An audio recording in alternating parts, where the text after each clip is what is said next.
back with our AEW Post Game live after WrestleDream. How long was that show? 4.5 hours? 4.5. This one felt longer than the last one to me. I don't know why.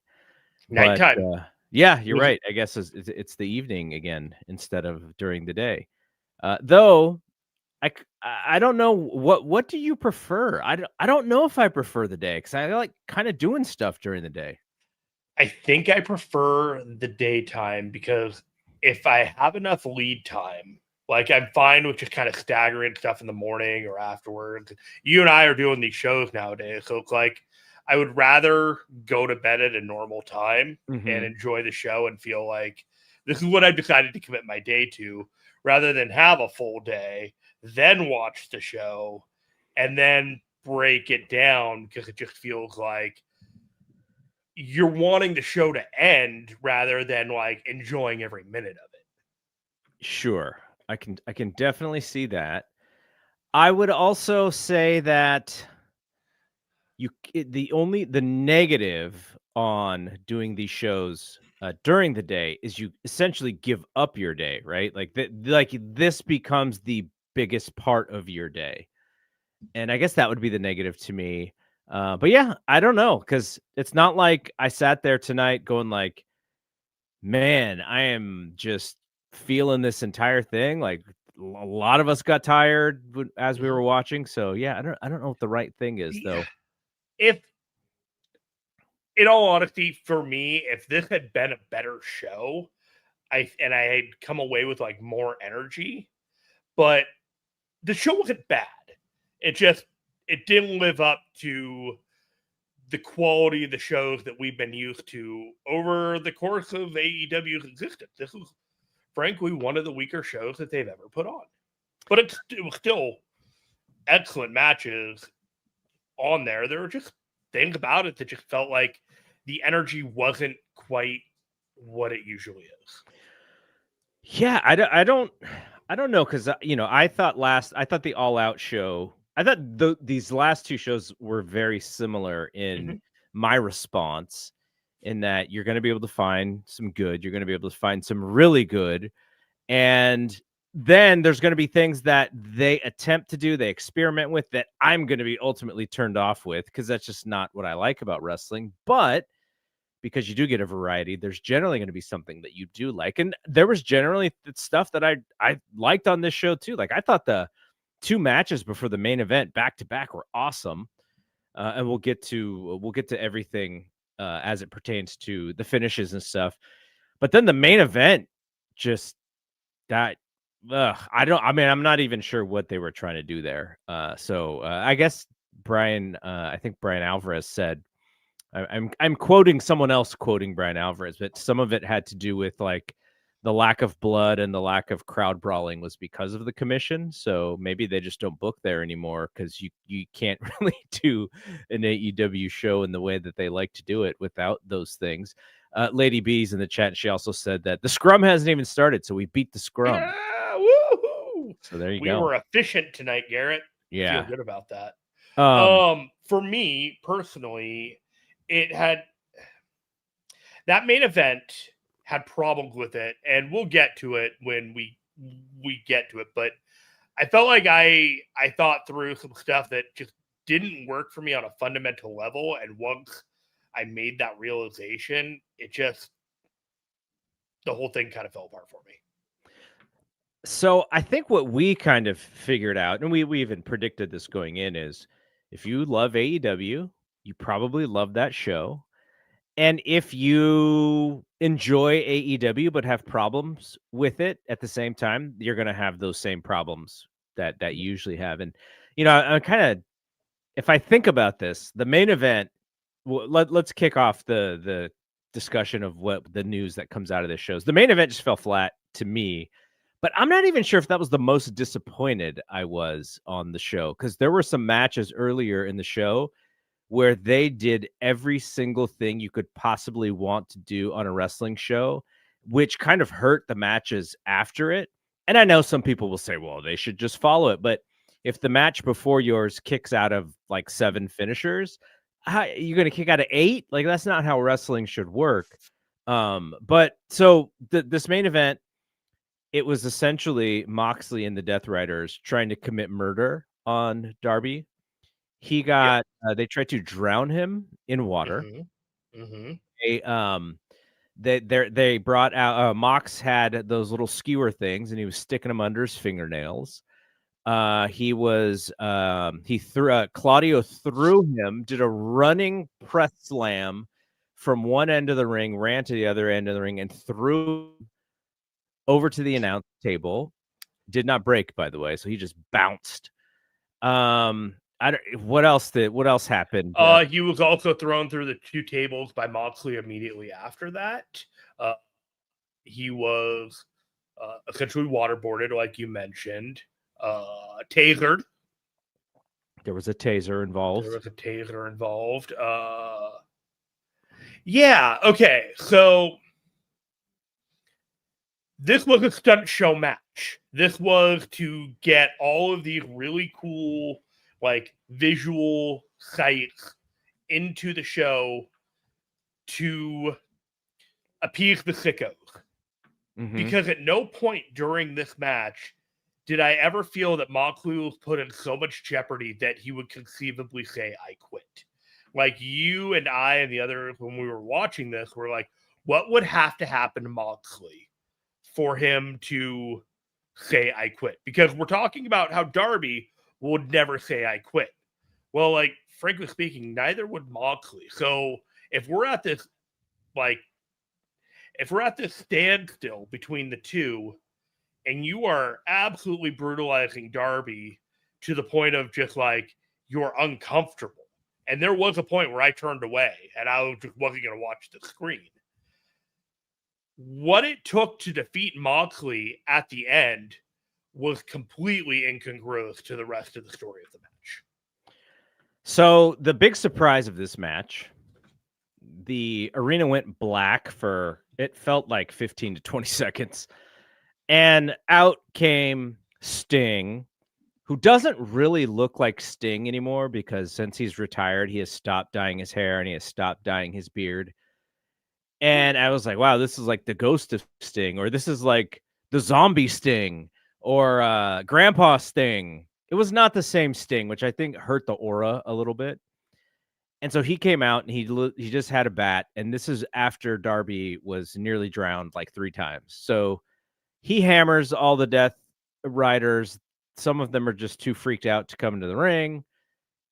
Moxley's freaked out. He starts choking Moxley with the bat, gives the bat to Darby, pieces out, grabs Marina, walks her to the back.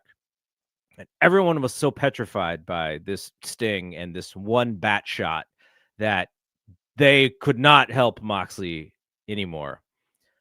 So then Darby puts him in the Scorpion Deathlock. And this is a match that was called an I Quit match. And again, there are going to be people who are going to make excuses for all of this stuff.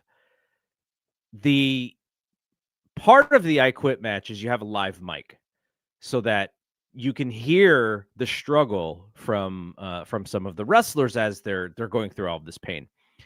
There was no live mic for anybody. You had to like really rely on the referee. And as Darby's put Mox in the Scorpion Deathlock, Mox isn't struggling in any way.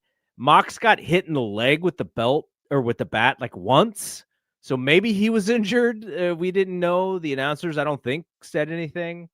And as Mox is in this Scorpion Deathlock, what is everybody thinking?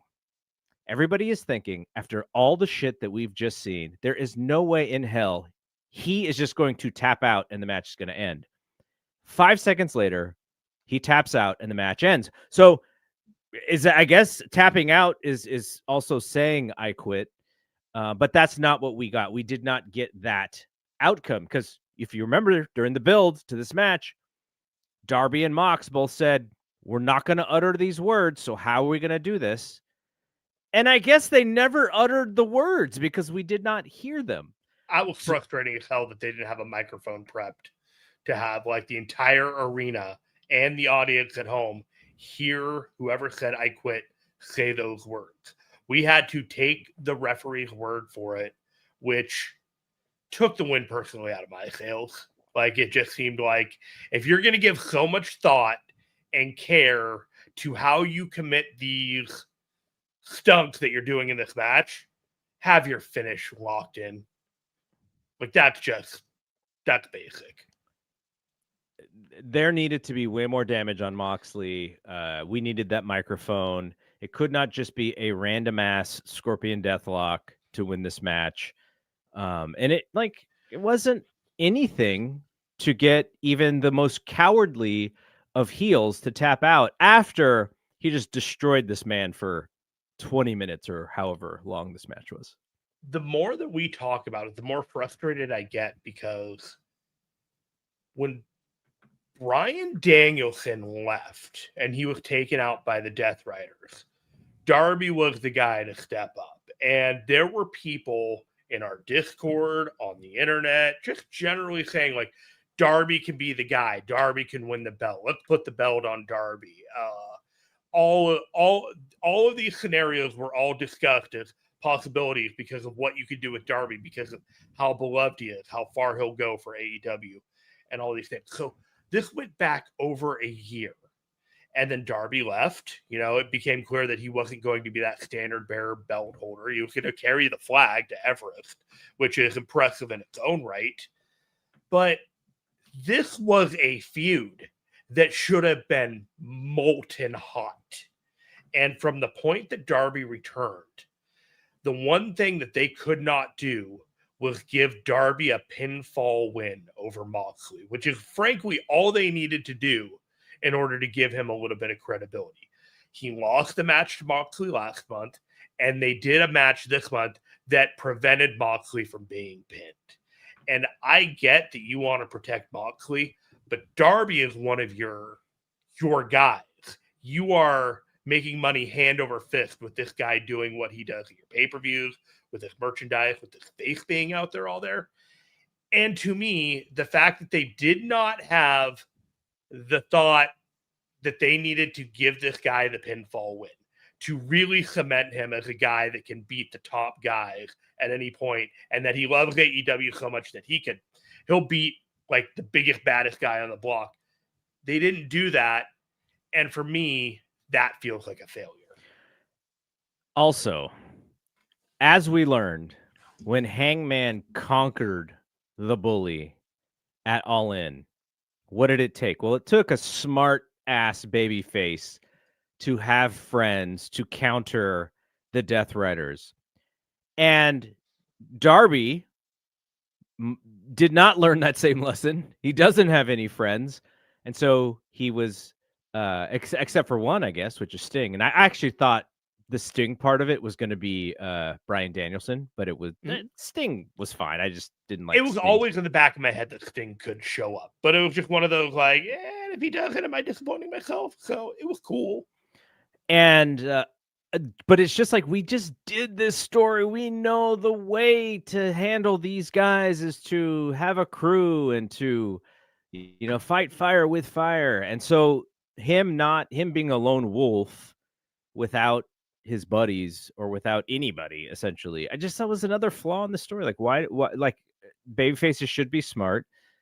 He doesn't have to all of a sudden show up with a team, but at some point he should go, oh yeah, this is just going to happen. I'm going to have a crew. And the fact that they didn't, it just didn't make any sense to me as this match was, or as this feud was going on. And even though Darby wins this match, I'm not sure what he actually gets out of this. I don't either. Like, what's going to happen next? He's just going to be Darby wrestling whoever. He's going to show up and he's going to scare the crap out of some heels because he's terrifying and he's out of his mind. But there's nothing in what happened in this feud that makes me think he's headed in a direction to say, like, wrestle Kyle Fletcher for the TBS title. You know what I mean? Like, there's, like, what direction does he go to? No idea. He's just Darby Allin. He's just going to do stuff. Okay. So, topic number 2 here, the other news that came out of this show, and this is much, I thought this was very well done, so it'll be much more positive on this, but just at the end of that match, I was like, when Moxley tapped out, I was like, this is some bullshit. Like, we sat here for almost 5 hours to see some bullshit. So we were speaking about it. I said I have real concerns about what they're gonna do in terms of making Moxley tap out, and it was just one of those watching the car crash in slow motion. I'm like, see, well, okay. Fernando says AEW Championship next for Darby. I don't want to see him anywhere near this title. He didn't gain anything out of this match to me for him to even sniff the world title. Do we think he can beat Hangman? Like I don't think so. Hangman pinned Moxley. Darby didn't pin Moxley. Like, in what argument does Darby deserve like a world title shot? If he were to get one, but it doesn't seem like it because Hangman has some other plans, clearly based off of what happened to the show. I want Darby to feel like he's important, but Darby is there to pop a rating and impress upon a demographic of the audience. I like Darby. I don't really think his matches do much for me personally. Like, the violence and the tats on the skateboard and all that stuff, like, it is through and through AEW, but it is completely and wholly not my style of wrestling that I gravitate towards too. All right, so Samoa Joe faced Hangman Page, which I thought was a very excellent world title match. It was the match that probably it was either the first or second match I was most looking forward to. The Agreed. other being Kyle O'Reilly and Mark Briscoe. And this was just after seeing so much stuff before this match, we saw so many similar spots, so many similar moves. We saw 3 kickouts by tapping the bottom rope up to this point, and we just had a great fight, brawl. Samoa Joe was awesome in this match. Hangman was great. These guys were putting it all on the line, and at the end of this match, which Hangman won with 3 of his buckshot lariats, the third one finally put Joe down. Joe withstood the punishment from the first 2 and stayed on his feet, and then the third one put him down, and Hangman won. And so, again, Samoa Joe was awesome. He brings out the ops. They're congratulating Joe. Joe's like waving to the crowd, getting celebrated. People are giving him his just due. Hangman's like, finally, dude, shake my hand. And he shakes his hand. They both raise each other's arms, and Joe clotheslines this dude all to hell. They 3-on-1, beat him up, muscle buster onto the belt, and leave him laying, and Hangman had to be helped to the back. So this feud is going to continue. And in many cases, when you do this, I'm like, okay, why? But because Joe was so fantastic, and he wasn't the babyface in this feud, by the way. It wasn't babyface. Joe did lean a little bit heel, and now he's all the way heel. So Shibata, Joe, Hobbs, they're all heels, and they are going to face the Hurt Syndicate on Dynamite for the Trios title. We'll get to the Hurt Syndicate thing in a second. And so now, whatever, if Joe's going to get another title shot, or maybe they're going to do Blood and Guts, we'll see what happens there. But I'm down for this because I thought Joe was just fantastic in this match. Yeah, I'm with you. This was the match I was most looking forward to, with that Takeshita Okada Brodito tag match being my personal number 2. And I thought this delivered what it needed to. And this, to me, was the true main event of the show. If I had my way, they would have made that other match like an unsanctioned match. I mean, it wasn't even really a wrestling match. It was a stunt show. I keep calling it a stunt show. It was just, you bring it out there. But this, to me, the AEW Men's World Championship, John LaRock is going to like that one. To me, I had a problem with Hangman Page's first reign, because his feuds felt like they were not against the top guys. They were against Lance Archer and Adam Cole at the time, and who had a little bit more shine than he did later on, I think. But he still didn't feel like the guy up until he feuded with, Punk and then dropped the title to him. So this title reign now facing Samoa Joe, facing MJF, going against Moxley. This feels like the top guy wrestling against the top guys. And they're having top guy matches. And I'm 100% with you that you can run it back with Samoa Joe either in a TV match or run it again at Full Gear in another pay-per-view. I'm fine with it either way because Joe is fantastic at being a top wrestler, wrestling a violent main event style. And I think Hangman has done everything that he needed to do to represent himself as a top babyface champion of a promotion.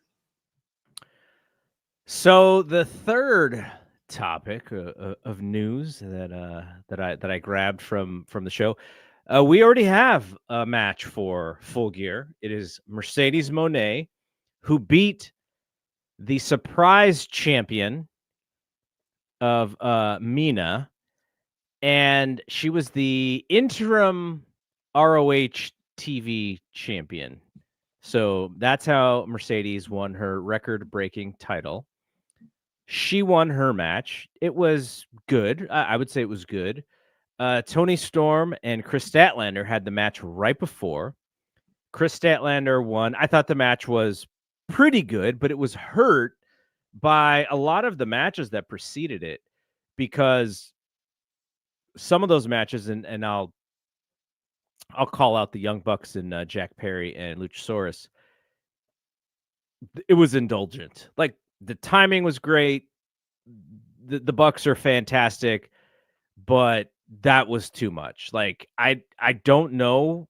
I mean, wrestling cards used to try and not sabotage other matches on the show, but like, how can if you're Toni Storm and you're Chris Statlander, you're trying to do like a really strong, like, who's the best woman, and you're not doing these crazy high spots because that's just not your style.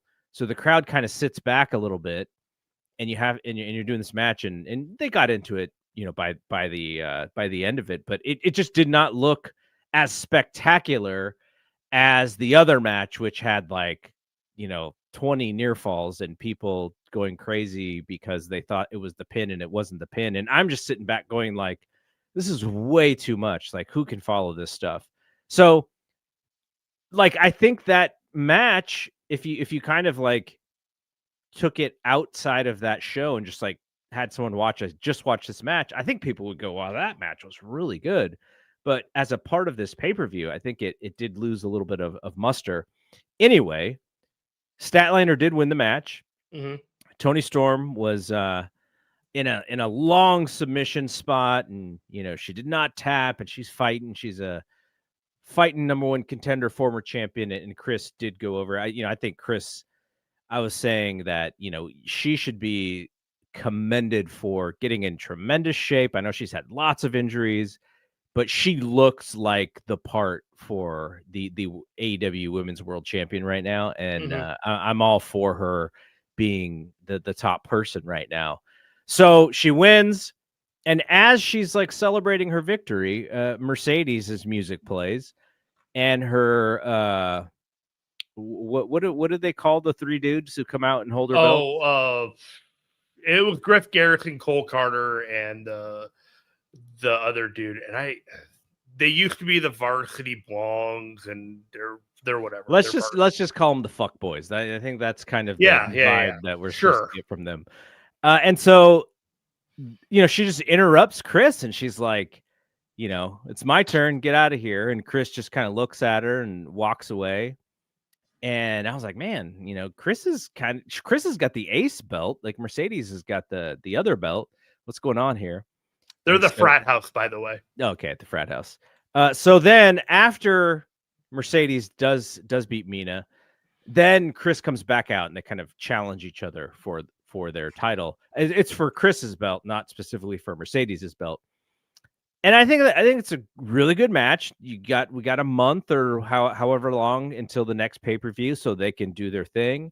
And I think it feels like a good match. And depending on what they really want to do, you can either ascend Mercedes to having your top belt and the other ones, or it's just another solidifying match for Chris Statlander. So I'm all for it.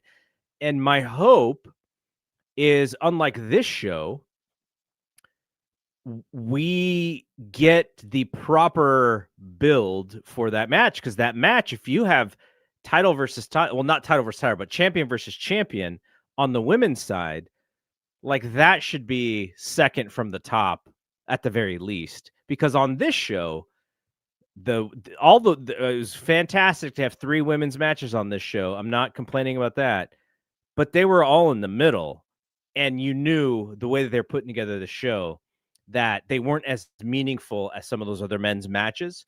So let's make sure that Chris Statlander and Mercedes Moné is one of the top 2 or 3 matches on the next show. Like, I think by having those 2 women in there, you need to have that match of supreme importance, because it is both of your champions.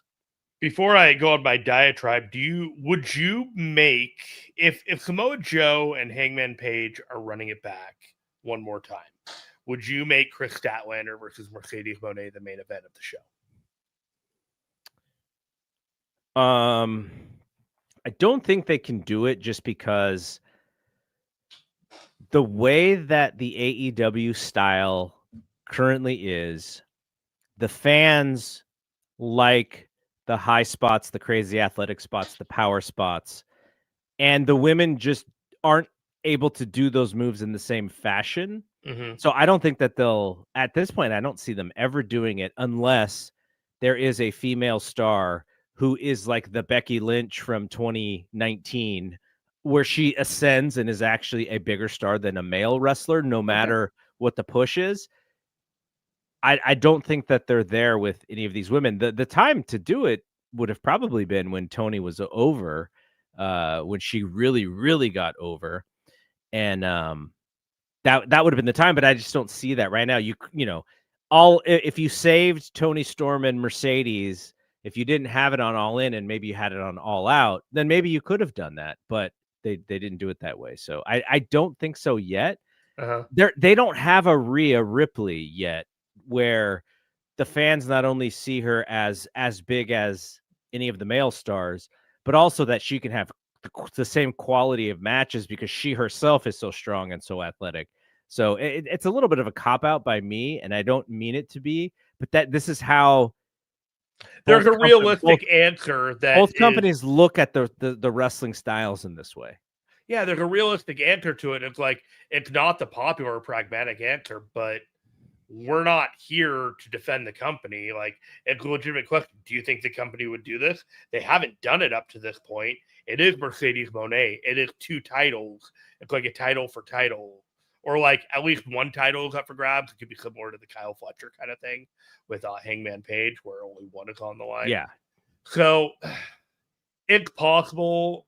I don't know if this is the time to do it, but they did something creative here, and I'll give them credit, in which they buoyed these 2 women's matches together and made one giant segment out of it. And, you experimented a little bit. What you had the Chris Statlander defeating Tony Storm, in which you're trying to solidify Chris Statlander as the women's world champion.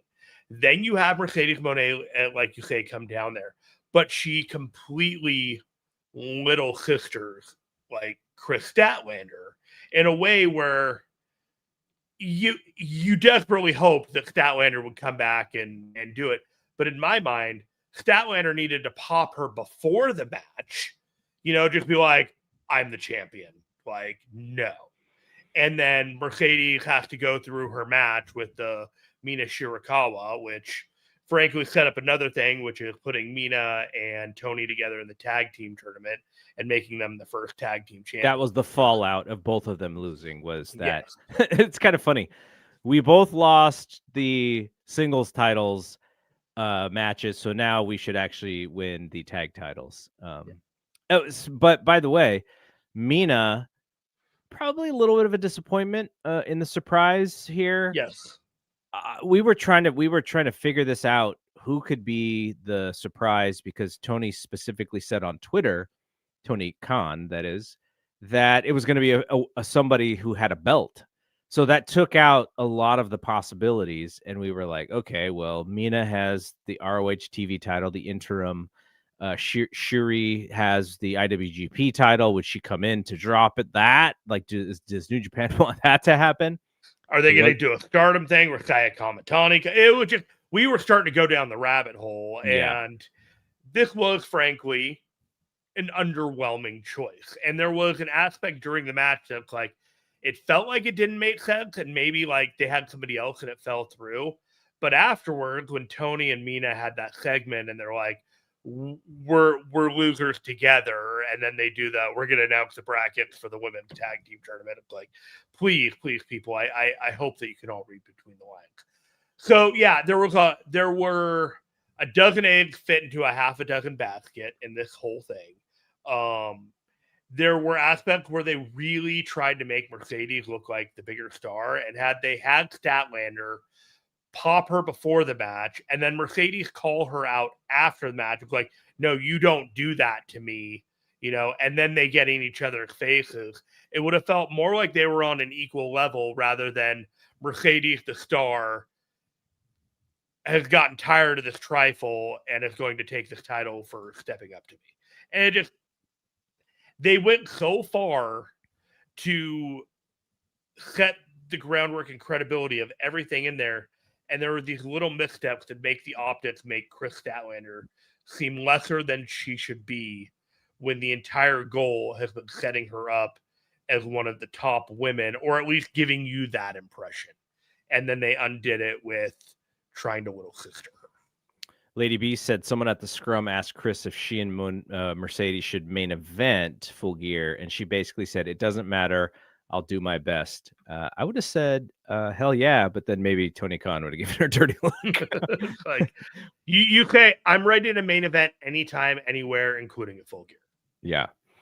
All right. So those were kind of the big hits. Let's go through some of the show here. We'll just go by order. We're not going to spend a whole lot of time on. There's not a lot to talk about on this show. Yeah. So Death Riders in the tailgate brawl hour. Death Riders beat Roddy Strong and the Conglomeration. Hook and Eddie Kingston defeated the aforementioned Frat House. Nobody looked good in this match. Nobody. And the Frat House were secretive, right? They were not named, I don't think, as far as I know. As far as last TV that I saw, I don't think they were named. Yeah, I went to Cage Match, and this is what they're labeled. So I was like, I'm just going with it. Harley Cameron and Willow Nightingale defeated Megan Bayne and Penelope Ford. And then, if anybody's interested, it was Poison Ivy and Harley Quinn that Megan Bayne and Penelope Ford were cosplaying as, because of the DC Comics sponsorship. Yeah, that's good. That's cool. And then the main event of this hour was FTR and Jet Speed. And I get to Dave's house because John LaRocca had texted us all about, 20 minutes after the hour. And he was like, is anyone at Dave's yet? And I was like, nope. Not only am I no Kings, but I am also no Tailgate Brawl. And then I did get there 10 minutes before the pay-per-view started. And I was like, oh, I'm sure the FTR and Jet Speed match will be like cooking. And I get there, and they didn't even start yet. It was in commercial. And then they bring out FTR, and it was like 5 minutes. They had like a running clock before the pay-per-view started. It was like 5 minutes. They didn't even go to 0. They went to like 1 minute, and they cut the thing off.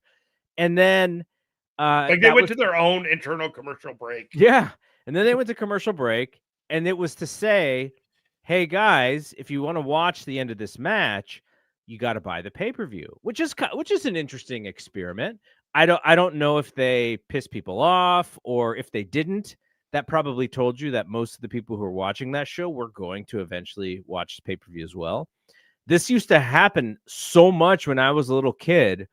It would be like the Great American Bash Tour, and I'd be watching NWA Worldwide, and Ric Flair is getting helicoptered into the ring, and then out comes Road Warrior Hawk, and then Tony Schiavone goes, we've run out of time. We'll see you next week. And you don't even get to see them lock up at all. It was like this complete like just I mean at some point even when you're a little kid, you don't fall for it anymore. But I'm just like, man, talk about a tease and a half. So and that's kind of what this was, because the reason why I know this is because somebody who was in our Discord who may or may not be named Paul Fontaine, he kind of fell for the banana in the tailpipe because he only watched the tailgate brawl. I think he's started the pay-per-view late, but he had other stuff going on. And so he was like, what the F is going on? They went off air. And like, I don't think any of us had the heart to tell him, bro, like you'll see it when you watch the pay-per-view. But yeah, like that was the whole thing. And I hope it worked for them. I like it when you try different stuff like that. You experiment to see, and then you go with what works. And maybe it doesn't matter. Maybe it didn't increase buys in any way. And I can't imagine it did. But maybe if you did it with a bigger match than that, maybe if you did it with one of the top matches, maybe you do the ring walks for like one of the top matches on the show, and you do that on the tailgate brawl, and you tease the pay-per-views coming. If you want to see this match, you got to watch on pay-per-view. So I was totally fine with the way that they did it. But, I guess we'll hear if anybody was upset about it. So you and I have been talking for a few minutes now, and someone would get the sense that I was probably a little critical on this show as we're getting to it, but I'm going to give them a little bit of credit here.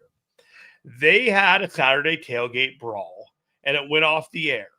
And so when you started the show for, the WrestleDream 2025, you had Dax and Cash fighting jet speed in the middle of the ring, literally brawling one-on-one with each other as if they were just getting out of a Saturday tailgate brawl. And I was like, you know what?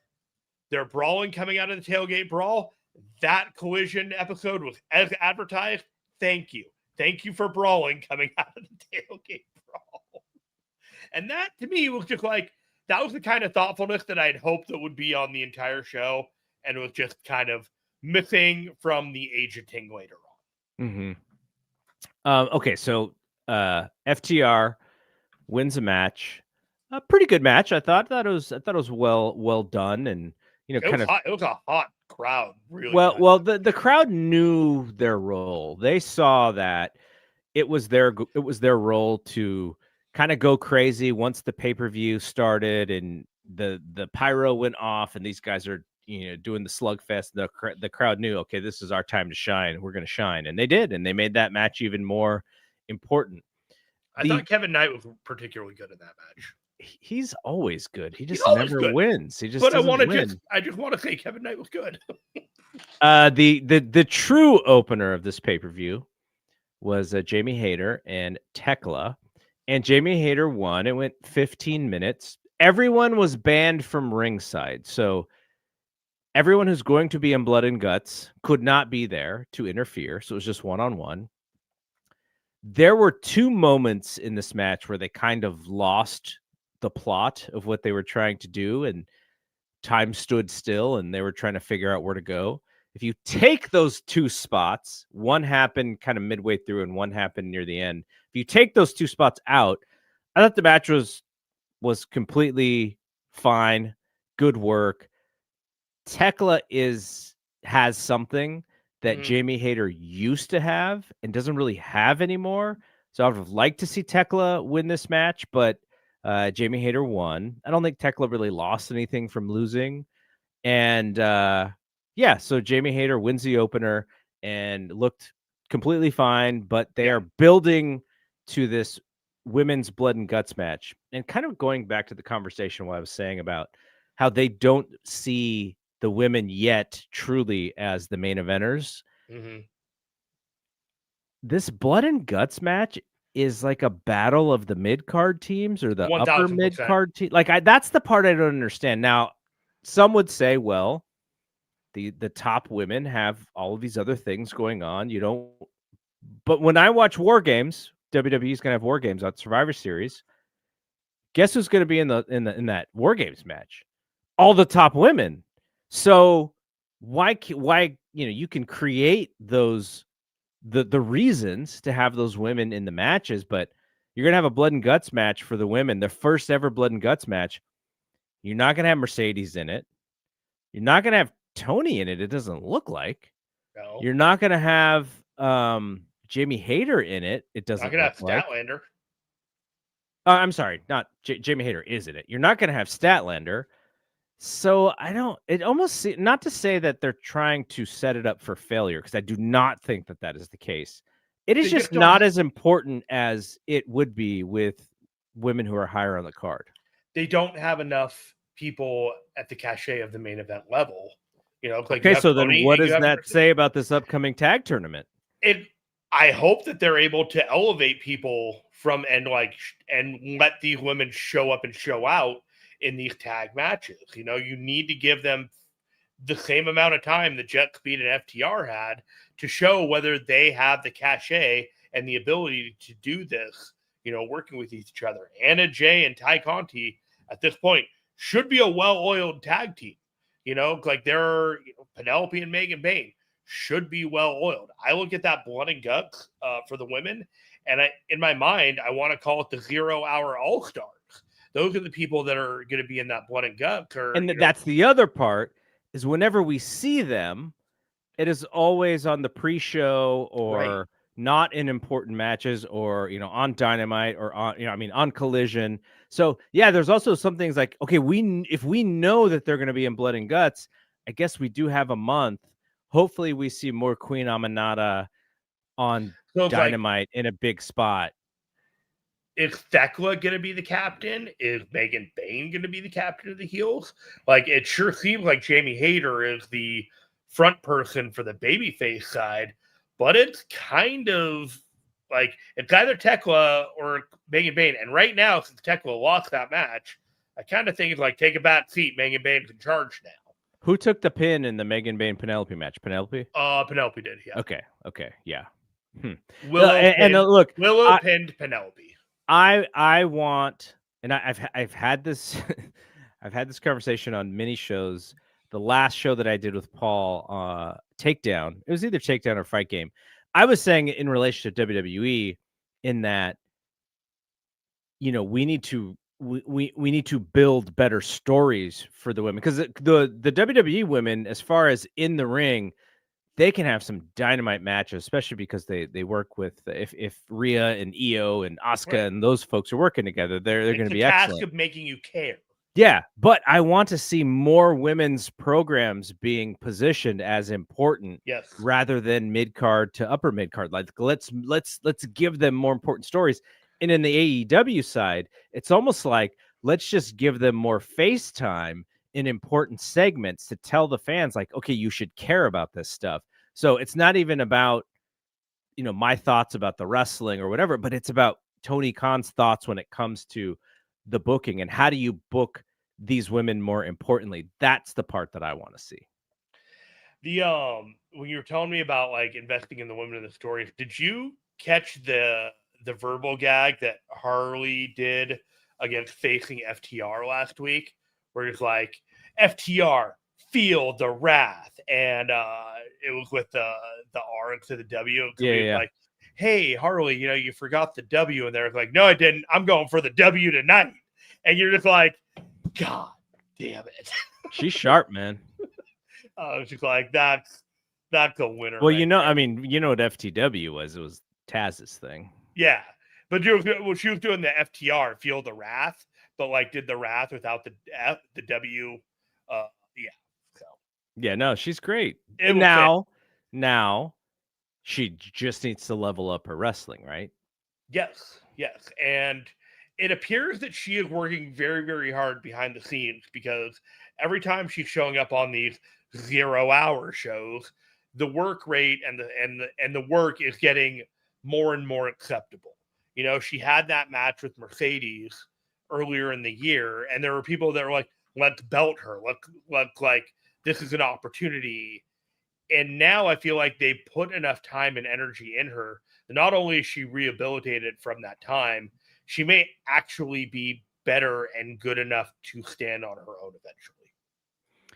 So second match on this show, Jurassic Express against the Young Bucks. I feel like What? Yeah, indulgent. Indulgent. I feel like I have to preface this every time I talk about the Bucks because I really like the Bucks. I get a kick out of the Bucks. I hate this current storyline with the broke Bucks and this cutesy stuff with their, with their Titantron, intros and such, and the no music and being broke and like either Tony Khan leans into his very smart fan base or he leans into this heavy kayfabe, and this is leaning into heavy kayfabe, and I just don't think it fits. It's a waste of the Bucks. I know lots of people get a kick out of it. They have a laugh. I'm fine with being funny, but this is also not important, which is the thing. The Bucks need to be important. And when you make this about the Gaga and the jokes and these skits that are filmed with an iPhone, I'm out. Like I want to watch professional wrestling, right? You I want don't to want feel to like watch it's important, and it's not important what they're doing right I now. don't want to watch amateurish indie style Yeah. stuff. I want to see important professional wrestling. And so, but again, I love the Bucks. I'm a big fan of the Bucks. But when they do a match that is the second match on the card, and you basically do everything possible in a match from heat to shine to kick out of this mat finisher, the kick out of this finisher, reversal, and this was 21 minutes of I wanted to look at how long by comparison. So there were this was the fourth longest match on the show. And the only matches longer were the main event. And the main event really had a lot of stalling in it. And it was more about the visual. The tag team match, which we'll talk about in a second. Mm-hmm. And then Kyle Fletcher and Mark Briscoe. My guess is Tony saw this show as you kind of have four matches that were going to be better than all of the rest. And so you tried to separate them in a way. And I guess I kind of get that, but when the Bucks do everything and Jurassic Express do everything, what does it leave for everyone else to do? Again, Chris Statlander and Timeless Tony Storm, I thought were hurt the most by a lot of this indulgent style of wrestling that we saw tonight. So the Young Bucks did lose. Jack Perry and Luchasaurus won, so they won the money. And then Don Callis's B-teamers came out and attacked Jack and Luchasaurus. And then Kenny Omega came out for the save. So great Kenny Omega moment. Got to see him. Yay. He was supposed to be on this show. It was supposed to be he and Kota Ibushi. The Golden Lovers were going to be back. Kota got hurt. Big bummer because I think they would have been, if Kota was 65% of Kota, I think it would have been pretty cool. But unfortunately, that is not going to happen. So, yeah, so you got your Jack Perry moment, you got your Luchasaurus moment, and Kenny raised their arms. I don't imagine they're in trios land because we did get an update to the trios situation, but possibly down the line, maybe they will be involved in that. But I still think Kenny Omega needs to be in more important stuff. The Hurt Syndicate beat the Demand. It was a Tornadoes Trios match after we just saw a tag team match that broke out into a tornado match. So big deal with the stipulation. Exactly how many times are we going to see these guys do this dance? You know what I mean? Like it just over. This is and over I'm guessing this is it for a little bit because I hope so. The Hurt Syndicate are now programmed with the Ops. So until the Demand cost them the match. Maybe. Right? It's just like the running joke is there's only 3 people that the Hurt Syndicate want to wrestle and put over, and it's the Demand. So that's who they keep wrestling. And it's just kind of like it's an inelegant solution. Match was fine. I liked it. I thought the match was good. Yeah, the match is totally fine. It's just every time I turn on an AEW program, it's these 3 guys versus these 3 guys. You know, you mentioned earlier, or you told me, you didn't say it on the show, that you didn't even finish Dynamite, and that you haven't finished all of Dynamite of late. No, it's hard. And so you said that, and I thought, okay, that's kind of interesting. And then John LaRocca said he did not finish Dynamite, and some of that is because he knew that he didn't have to do the show with me on Thursday because he had other stuff going on. But then both of our friends, the Rubio brothers, they both said that they haven't watched any AEW television since the last pay-per-view. Right. Now you're talking 4 out of us 5. Now, Dave and I have watched every single one, but 4 out of our crew are not watching Dynamite as much as they used to. And I wonder if that's a real sample. Because we've seen numbers fluctuate of late, these big data ratings, but I do wonder, is this a show that you don't really have to watch the weekly television to pay attention to? And I say that because I thought heading in, what they put on paper was fine, and the build made me less interested, which is kind of the opposite of what TV is for. And so, yeah, I think there's, I think some of it is Tony's probably, now that Dynamite is 6 years old, how can you be fresh and new when you've done, hundreds of shows, and how can you be unique and different when there's only so many finishes in wrestling, and there's only so many angles, and there's only so many ways to do an interview. And so now it's lots of repeated stuff. Yeah, the repeated stuff. When Dynamite first started in 2019, 2020, 2021, there was a freshness in which Tony was booking, and you would get finishes, and you'd almost start seeing the pecking order of who was booked above other and where everything was going. And it was experimental, but you could kind of see like the blueprint for it. We're 6 years in, and not only can you see the blueprint, it's just the same formulas over and over and over again, with the same guys being protected, the same guys losing, the upward mobility, like watching Daniel Garcia become the geek guy in the Death Riders, getting dispatched almost immediately with pepper spray before anything else. It's like, yeah, going to the Death Rider was an upgrade. No, it was a lateral geekiness. I think it's been worse for him. But yes, and so I'm watching, and it's so formulaic, and I'm rarely going to get surprised at the end of an AEW Dynamite. It's like, oh wow, I really wish I would have seen that. I haven't had a feeling like that in a while, because they save that for the pay-per-view, and they don't want to shock you because they don't want to feel like they wasted a surprise on a low viewership. Sure. So this match, I thought it was good. The thing about the Hurt Syndicate, even though these dudes are like in their 40s and maybe even older, they're working hard. But they're also cool. Yes. MVP, Bobby Lashley, and Shelton together are cool. Yes. Now, are they too cool sometimes? Probably. Yes. Do they big time the other guys in the ring because they are cool and they have been stars before? Probably. But there is something there with them, and you can tell because the crowd sings along with them. The crowd sees them in that way. And so, the crowd was saying we hurt people over and over and over. And the Demand didn't really have a chance with this crowd. I don't think people thought that they were going to win. Ricochet, it was a 3-on-1.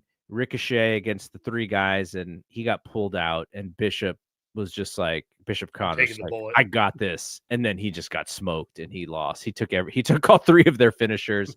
And they lost the match. But I thought it was good. It's a good usage of the Hurt Syndicate, though.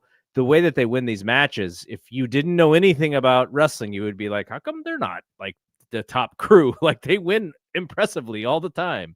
So that it's going to be interesting to see how they position them from here on out. Because like you said, they liked facing the Gates of Agony, and now it looks like they're going to be moved out there. So now the Ops, maybe like you said, the Gates of Agony do help them do something in that match. We'll see. But I do like that.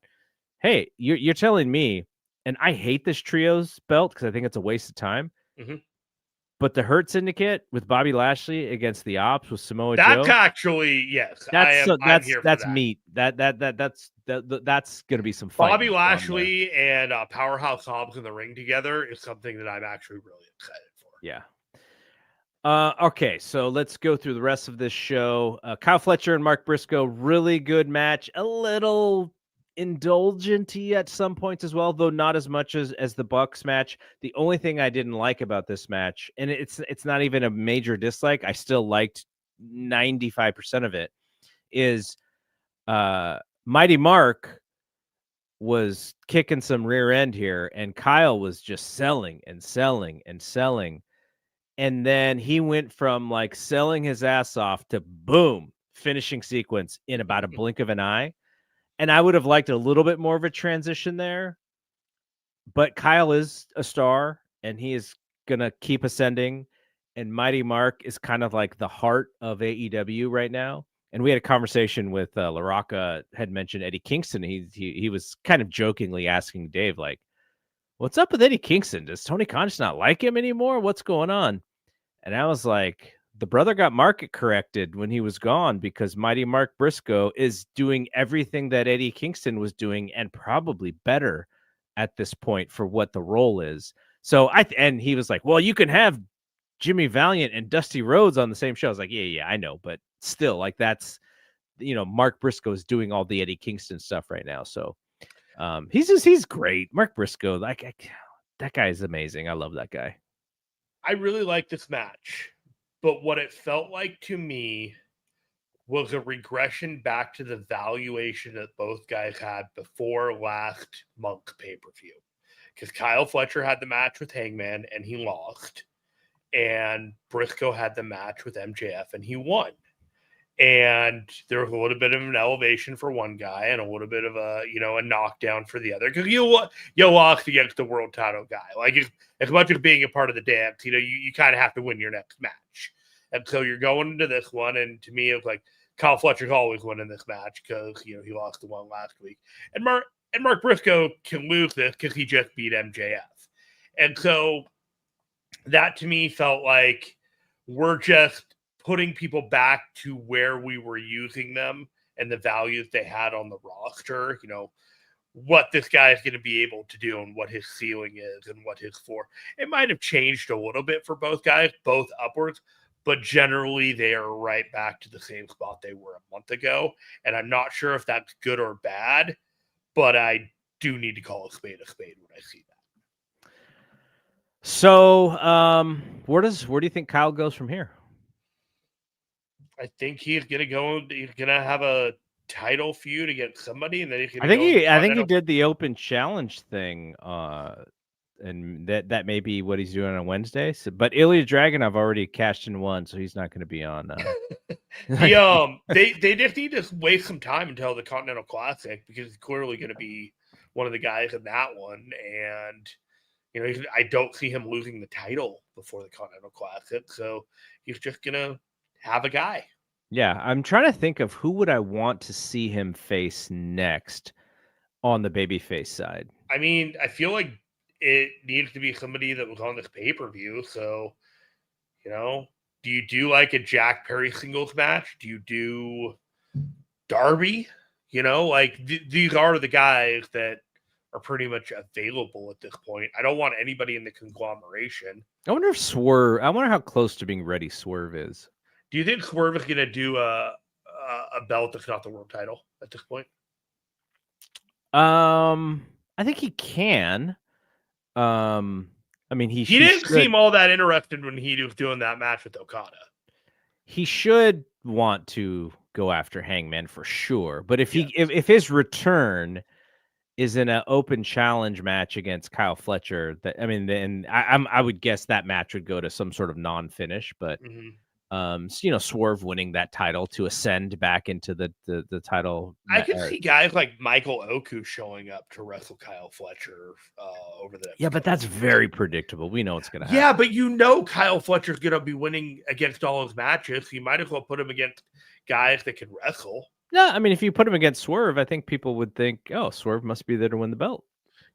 That's a pay-per-view match. I'm just thinking about what are they what are they doing up to that point and throughout this, because of the Callis family stuff. I don't completely rule out Jack Perry. You could end up doing Kenny Omega and I mean, that's Fletcher. really where they need to go back to, which we thought maybe that Omega would come out when Fletcher was posing, but I don't know. I mean, I hope they go back to that. I think that is a match that needs to happen. That would be the guy to beat to continue the ascent, for sure. Like Fletcher beating Omega to really legitimize him would make him for the rest of his 5-year contract in AEW. Everyone thinks that dude's going to WWE. They'll throw a bag of cash at him, but he's got a lot of reasons to stay. Well, I think Tony Khan's bag will be bigger. It'll just be what he sees as the opportunity. Well, again, a lot of reasons to stay. Chris, we talked about the two women's title matches. We don't have to repeat that. Just one more match to recaps. Yeah. So Brodito defeated Don Callis, family, Kazuchika Okada, Konosuke Takeshita.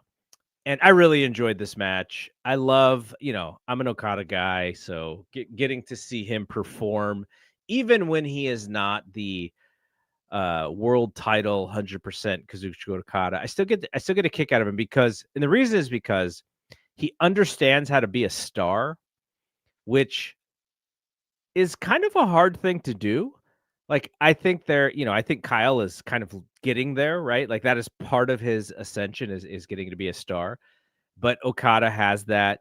Takeshita, hopefully, is learning from being in the ring with Okada, because that is the part of his game that he could improve and that he should be improving now that he's on the level that he's at, being the IWGP champion. Brodito and Brody King, I've continued to say that even as the tag team champions, they feel like they're like the fourth or the fifth most important team. Getting a win here was really cool for them, I thought, especially because of all people, Bandito gets to pin Kazuchika Okada on an AEW television show. That was rad. That was pretty big. And, he's still selling the shoulder, so he does the 21 plex with the one arm, and he beats Okada, and that was amazing. And now we get a singles match between the two on Wednesday. And they're going to have a one-on-one match on Dynamite, which is great. See, and this is one of the things that, as we've been doing this AEW Post Game live show, that we've been talking about is, okay, we just saw this pay-per-view. All these people just spent their money. Now, how do you reward them by connecting what they just saw to the television show? And, we've thought about, okay, Hangman beats Jon Moxley. What do we open Dynamite with? And they have several matches on this show that played off of the pay-per-view that I thought were fantastic. So I think that is a plus when it comes to the booking, because what usually happens is they don't have a card because they don't know if anyone's going to be healthy. And then we just get a card on, we get a bunch of matches on Wednesday morning. But here they're thinking about Wednesday, which is great. Let's get organized. I love it. I keep dying every time Callis mentions the senpai and kohai relationship that does not exist between Okada and Takeshita, which is a senpai is the senior and the kohai is the junior in a hierarchical, like, interpersonal relationship. And they're not friends, and they're not mentor and trainee. But Don Callis so frequently likes to call that back that I laugh. The conversation that you and I were talking about was about planning with Okada and Bandito was born off of the frustration that a month ago, Takeshita and Okada had a match with Massacre Dorada that was out of this world. And the takeaway for all of us is, okay, what's next for Massacre Dorada? And he was not even on the TV, yes, to my knowledge, this entire time. Now, if you didn't expect that guy to be a star coming out of that match, I don't know what to tell you, because he's in a match with Okada and Takeshita, so clearly you had confidence about him in the first place. So I have an issue with that part of it. But, if you really want to strike while the iron's hot, he should be the guy wrestling Kyle Fletcher going forward. Like, he had a great match for that, unified title. Why can't he challenge Kyle Fletcher for the TNT title? Yeah, for sure. The obviously the play, I mean, the story of the match is Okada and Takeshita. We know where they're going with this. Okada trying to big time this guy, and this guy's kind of up and coming, and Okada doesn't like him for that reason. And so there's a couple times during this match where Okada flagrantly threw a middle finger Takeshita's way, and Takeshita was like, Really, is that for me? Are you telling me that? Though my favorite moment in this entire show is Okada doing the fuck you Macarena with instead of doing the hand thing, he did the middle finger thing, and I died. Like, that's what I'm talking about though, when I'm like, this dude knows how to be a star. And then, I was surprised to see him take the pin, but you know who called the pin? You know who called Okada taking the pin was LaRocca. He called it right at the start of the match. Yeah, it made the most sense because Takeshita really couldn't lose or take a pin right after winning the IWGP heavyweight title, and it made no sense for Brodito to lose these titles. So there was almost a process of elimination, and when Okada essentially rainmakered the living shit out of Takeshita, and that was the one that I called. I was like, okay, I know where they're going here, and they did it perfectly. And he smiled and he laughed. It's like, you've just sealed your own doom, my friend. Yeah. And that's exactly what happened. And the booking made perfect sense. No one's seen Okada take a pin in God knows how long, if at all, in AEW. So the fact that it happened on this match and the confidence that Tony and the promotion has in Bandito, like, it's been repeated multiple times, but this dude just pinned Okada. Yep, it's great. Yeah. And look, this is what I've been saying, right? And you mentioned the Dorada thing when we were watching the last show. I was like, this guy's having a great match and he's hanging with these two top stars, and then he's not going to be on TV and we're never going to hear about it again. So big whoop.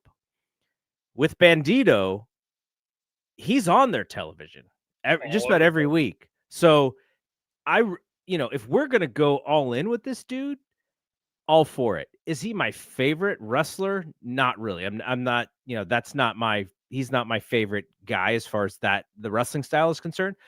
But if you are going to book a promotion where you bring in stars from Mexico and you bring in stars from Japan, I want to see a few of those guys be ascended, right? And so now you have Okada as the unified champion, and Takeshita's IWGP champion, but he's protected.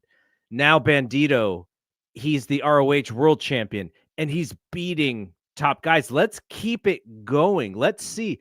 We're looking at the show and who could you beat? Let's see Bandito or Takeshita beat a Young Buck in a singles match, beat a Mark Briscoe, beat Samoa Joe. In the Continental Classic. I want Bandito and Brody King both in that tournament in opposite bracket. So this is a question for you, Jeremy. Mm-hmm. Actually, two questions from our buddy Miguel. Can Takeshita take pins while he's the IWGP champion? In specific circumstances, tags to set up a potential match for himself or something like that. It's not a hard and fast rule, no, but it's got to make sense. And then he said, will New Japan be okay with Okada pinning him if he is the IWGP champion?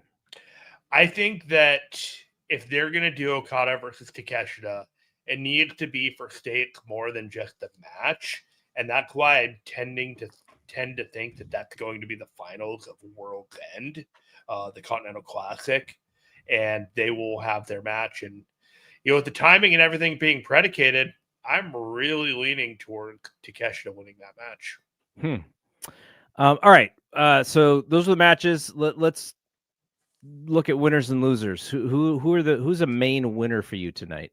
Probably Adam Page, as well as Brodito. And that's it. Yeah, Adam Page and Brodito. So I'm with you with Hanger, but I actually had Joe And so both guys can be winners because Okay, yeah. they had an excellent Yeah. match. I had Joe just because I'm like, this dude just keeps himself at the top of the card because he's just so good. Like he is at that level. He may not be at the Bryan Danielson, Kenny Omega level. He may just be a sliver underneath that, but he's from that same class of how long he's been doing this. And this man keeps himself in the conversation. Yeah, a lot of the talk this week was when he was going to retire, so he's doing the media. But man, Samoa Joe, I go back to everyone goes back to those ROH days, and I just remember thinking, and this is when WWE sucks, and it's like the mid 2000s, and I'm like, this stuff is just like Vince McMahon just masturbating on television, not physically. That was metaphorically speaking, by the way. And so like visual work is cool. And so then, you order a DVD from like ringofhonor.com or whatever, and it comes in and you got to wait like 2 weeks or a month or whatever. And then you throw on the Samoa Joe match and like, my God, like this guy, he just takes his craft so seriously. And I'm sure back then, people were probably saying, oh, there's too much stuff going on in these matches. Kind of like what I say with some of the stuff today. But now here we are, 20 years later, right? And he's still just great. And one of the old just before you were a member of F4W Online, they would do a lot of drops and songs on the Brian and Vinny show. Oh, I remember all of that stuff, yeah. So we were watching a Samoa Joe match, and Brian, my son, he was probably like, I don't know, is he like 6 or 7 or something? I think I remember this drop. And he calls Samoa Joe by the name of Samoa Jones. Yep. And like that's what he thought his name was. And so I was like, oh, if you record that, I will send it to Brian and Vinny and they'll play it. And he's like, no, I'm too embarrassed. It's supposed to be Samoa Joe. And JJ, who's 16 months younger, he's like, oh, I'll say it. And so the Samoa Jones drop that was on the early days of the Brian and Vinny show was from JJ, who is now 24 years old, by the way. So, yeah, I had Samoa Joe. I also had as a winner. I also had Kyle Fletcher because again, I think some people thought Mark Briscoe should win this match, and I would have been fine if Mark Briscoe won that match. But this was just another thing, and you know what Kyle Fletcher reminds me of? He reminds me of 1998. The Rock and Triple H were kind of at this, like, they were competing with each other as to who's going to be the next big star underneath Austin. And they had this ladder match at WrestleMania or at SummerSlam in 98. And Triple H, I think, actually wins the match. And Dave Meltzer wrote in the Observer that week, like, Triple H kind of won the political battle to win that match, but everybody who watched that match, the feedback was Triple H won the match, but The Rock is the guy. Like, he's the guy. And Kyle Fletcher kind of feels like that 97, 98 Triple H Rock status of like, who's next? And this, what a fantastic place to be when you're like 26 years old. So he would be one for me. Do you have any losers? And losers is a loose term. Like, we're not calling people losers. We're talking about based on what happened on this show. I do. My choices were, let's see here. Chris Statlander, because I felt like she looked second to both Toni Storm and Mercedes Moné in her presentation as the champion. I thought Mark Briscoe lost everything that he gained from winning that match last month, which is totally fine because he's still in one of the best positions in the company.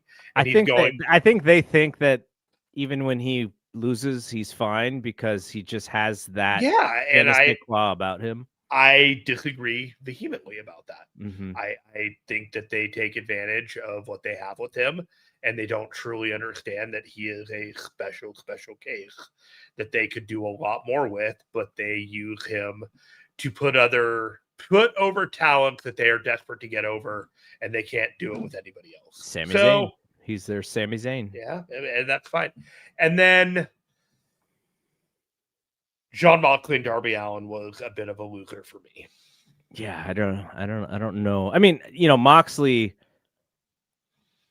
it was a weak tap out, but sometimes when he loses these matches, it's often, except for the Hangman Page one. I think he lost to MJF one time, and I was like, really, that was it? Like, I thought we were gonna get more. Mm-hmm. But I want to keep an eye on Darby. I want to see what they really thought that they had with this match to see where he goes. But my one loser was the Demand, just because I don't know what they do without having the I thought about it. I thought about mentioning that. With the Hurt Syndicate pick them. And if you mentioned it, I'm like, yes, I'm going to agree with you, Garrett. This is a small one, but the art of the surprise, which I thought, I think Tony Khan in some instances has been historically great at the art of the surprise, because there is an art to it. You don't just, you kind of build in the way that you build it up. You get people to kind of want it, and then you drop it. And obviously the number one was Bryan Danielson at All Out 2021. That was the best. That was maybe the best one that I've seen in quite a long time. 21 or 22? I can't remember. Whatever. I think it was whatever 22. It was. But when you do it on pay-per-view, I think it has to be meaningful, man. So the Mina Shirakawa one was like, wah wah. It was like fine. I don't dislike Mina either. Like, it was just what the expectation was versus what you delivered. That's the one where if you have any sense of bad faith and you really want to stick it to like AEW, you're going to hang off of like, they promised this, and then we got Mina Shirakawa, who is the Ring of Honor TV champion. And you like trail off like, that's not a world title, that's whatever qualifications you want to make. The fact that it was Mina Shirakawa, she was probably 6th on a list of 10 people that even possibly existed to do this match. It was fine, but when you workshop all these possible like wrestlers from Japan and around the world, and it's none of them, Mina is just kind of Mina, and that's no diss to her, but it was set up for failure. All right, what about let's end with what we believe will be the star ratings by one Dave Meltzer. So I only want to go over 3 matches. Okay. The last 3 actually. So our tag team title match, 5.25. Okay, I was going 5, but really close, right on. I was thinking like, is he going to give Takeshita 5.5 stars for last week, and then another 5.25? That would be a tremendous week for that dude. Heck of a week for that dude. Yep. Okay. Entirely possible. Yep. What about the Hangman and Samoa Joe match? 4.75. That's what I got too. Now here's the hardest one of all. It's not hard for me at all. The main event. I already know what my 4.25. You think Dave's going to give that match 4 stars? Yes. Wow. I don't think he's going below 3.75 for it. I was going maximum 3 stars in that match. No, there was enough to it. The crowd reacted. There were things to it that, like, it didn't fail to the crowd there. It just landed flat for us watching, and for him, it's like still a competent top level close down the show, but it pales in comparison to most of the show matches that closed down. Yeah. So I'm kind of in that 4.25 range where everything was sound. These were 2 top level wrestlers wrestling you know what I mean? But like, I just don't see him giving an AEW main event anything with a 3 before the point. Look, there are things that when I watched it, I was like, okay, I can see how fans would be emotionally connected to this thing. Mm-hmm. Darby does have that connection, by the way. I don't like it very much, because I don't like the guy who just constantly gets his ass kicked over and over and over and over. I don't like the Tommy Dreamer can I have another whack me in the back with this stick kind of thing? Like, it's not my idea of what works in pro wrestling, but I can see the connection that Darby has. And that's Now, what I'm looking at. Yeah. now, if we go back to what Fernando had said earlier in the show, his next thing should be going for the title. We'll see if Tony Khan believes that same connection with the fans is important enough coming out of that match. Okay. If the real barometer of where Tony values Darby going forward is if he's in the Continental Classic or not.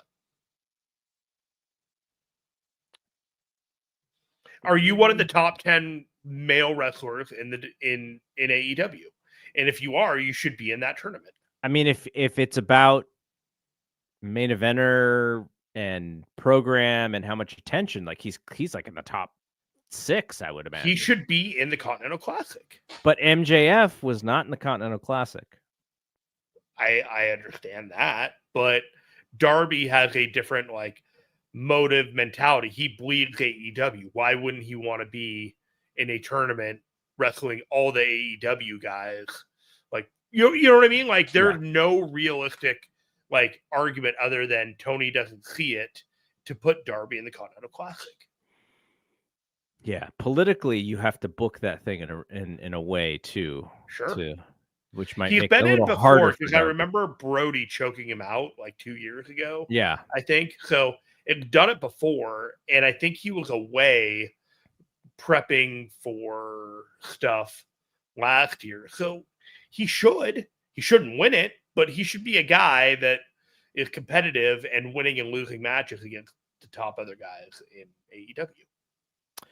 All right. I want to thank Fernando, Lady B, Ryan Howard from F4W. Ryan Howard is my favorite recapper out there. He recaps Dynamite and he's now AEW my favorite recapper too for F4W.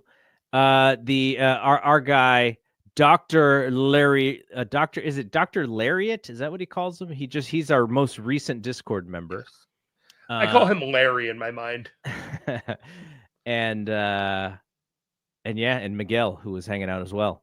So shout out to all of you who hung out with us after this pay-per-view. And, after going through it, after discussing it, I think I like it a little bit better than when the main event ended. But the thing that I like the best is how Tony set up stuff for not only Dynamite, but also for Full Gear while we were watching the show. Like, that just shows to me that he's really organized, and we're right in football season too. So he's got the Jags to worry about. So it's not like he's like free of time in any way, but so that I did like that. So looking forward to Dynamite, like a decent amount. Like I'm like, usually Dynamite's like, oh yeah, it's just Wednesday. I want to see Bandito and Okada. Yeah, I'm just like, now I'm like, I kind of want to watch the show. So good job by you, Tony. What grade would you give this show to Garrett? I think I would go. It's hard to say B- when we just said that there were. That is exactly the grade I wanted to give it.